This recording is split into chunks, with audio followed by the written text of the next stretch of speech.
Hi, I'm Faye of the Olivia set. We're a Plural system that figured out how to do something cool and we wanted to share it. I'm Roki. I'm here for demonstration purposes. Today I'm going to show you how we set that up and the kinds of things you're going to need for that. First off, we're going to use the Warudo Studio. That's where you're going to make 3D models for your headmates.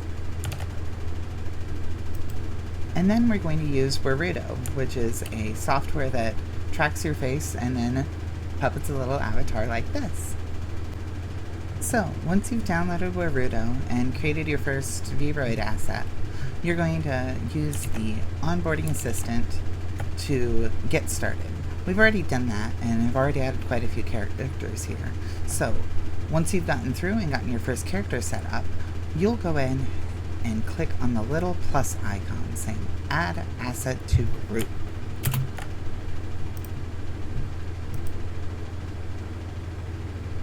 We're going to rename this asset using the little pencil icon.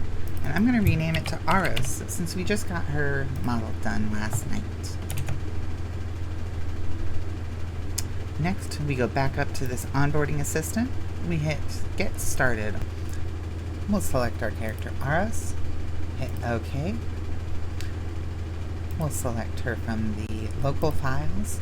One tip that we find is useful is using the character folders when exporting from Warudo Studio, just saving them directly to that folder. And then we hit OK. Click Yes, recommended for me. We don't need full body tracking and just our upper body. We don't have a fancy Leap Motion controller, an iPhone, an iPad, or anything like that, just a webcam. So we'll hit OK. And we'll leave the recommended media pipe for face tracking. Again, hit OK. And wait for it to finish. And once we're done, we'll hit Yes, import the expressions, and leave it as a transparent background. Now we're all done. We'll go into our blueprints, scroll to the bottom, and we'll hit the Add Blueprint to create a new one. We have already made one, so I'll show you here what that looks like.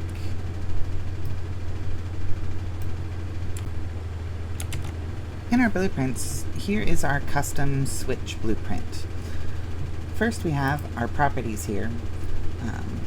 We made a variable named front, and currently it's set to none.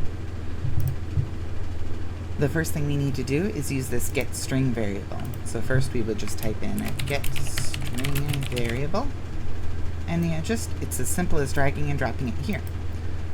Since we have it already, we just use the drop downs, use this blueprint since that's the one we're using, and then the variable name is front.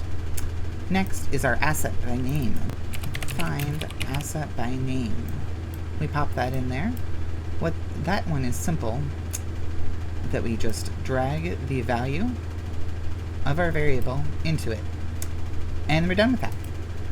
You can see that we have two little lines coming off of that, so we'll build that next. First is going to be to toggle the asset. Toggle asset enabled. That's what we have here now. We connect the dots from the asset to the asset, and we switch this action to enable so that whatever this variable is, it's going to find our character and then turn it on. Then we're also going to want to move the camera. Focus camera on character. We drag that out here. Have the exit node of the toggle asset enabled. Connect right over to it. Like that. The camera we'll use is just our camera 1. We don't have a bunch of those. And the character that's going to be focused is the asset. So we draw that over there again. Our aperture we didn't change, but the transition time we did lower a bit. The easing we didn't mess with. Down here is where all of our specific headmates are going to be filled out. This first line, though, is to make it so we can go ahead and clear everybody from that. So sometimes if you might be blurry or for whatever reason don't want to have someone up on screen, we'll be able to turn them all off. The first one is our function here called disable all. So we define function and we drag that out to here. It doesn't do anything yet, but we'll wind up calling it here in a bit.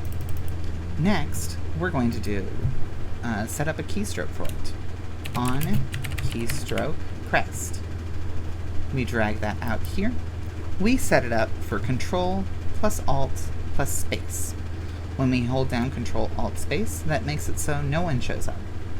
We drag that exit node to our set, string variable, which we set to none. From there, we drag it to a flow function, and the function is going to be that disable all. But we're going to need to have another function set up, and that's this guy right here. So, define a function, we drag that out, and we're going to call it display front. Again, no parameters, no return value. When we invoke it, we're going to toggle asset or bring it to the toggle asset enabled.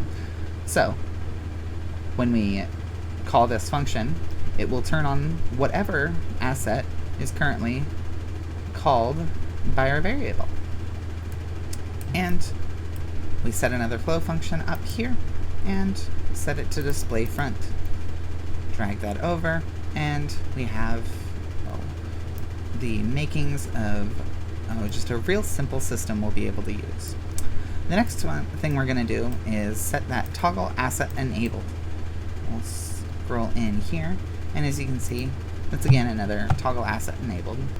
Toggle asset enabled. We just drag that over here. The asset this time, instead of plugging in a variable, I'm going to set it to me, Faye. And we're going to have me disabled. So, connect the disable all function straight to that one. Then, next to it, a real easy thing we can do is right-click to highlight these 4 blueprints, copy them, and paste them here. Now, we go in, and for me, I have it, since my name's Faye and it begins with F, I'm going to use Control, Alt, and the F key. I connect that to the setting in the string variable, and I rename that to Faye. Next, it's all still set up. We just make sure that those are connected going through, and when I hit Control Alt F, I'll show up. Then I can hit Control Alt space to make it go away again. Now it gets real easy.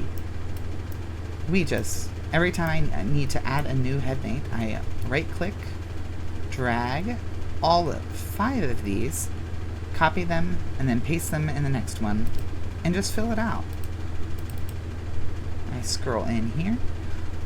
The next one we had set up was Eris, so I switched the keystroke, renamed the string variable, and did the toggle asset enable, switch that to Eris.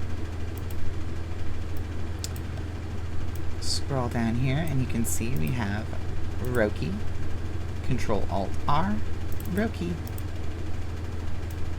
Again, repeating that with Kalsper here, and I'll go ahead and add Aros today. So, highlight all of that, Control C, Control V. I'm dragging these around to make them look a little bit more lined up. And just connect the next one in. Zoom in here. Switch this over to Aros. I'm going to switch the keystroke to A. And my value here is Aros. Now, let's see how well that worked. I do Control Alt A. Hiya, Aros. Yay! Now, of course, as you can see, I'm standing here with my arms behind my back. I've got my hand on my hip, and I look somewhat silly. You can go into the Warudo editor and change a lot of those pose settings, however you'd like to have them. Not going to cover that here because that's a lot of just playing around with it, seeing what you like. I hope this tutorial was helpful. I hope you have a wonderful day.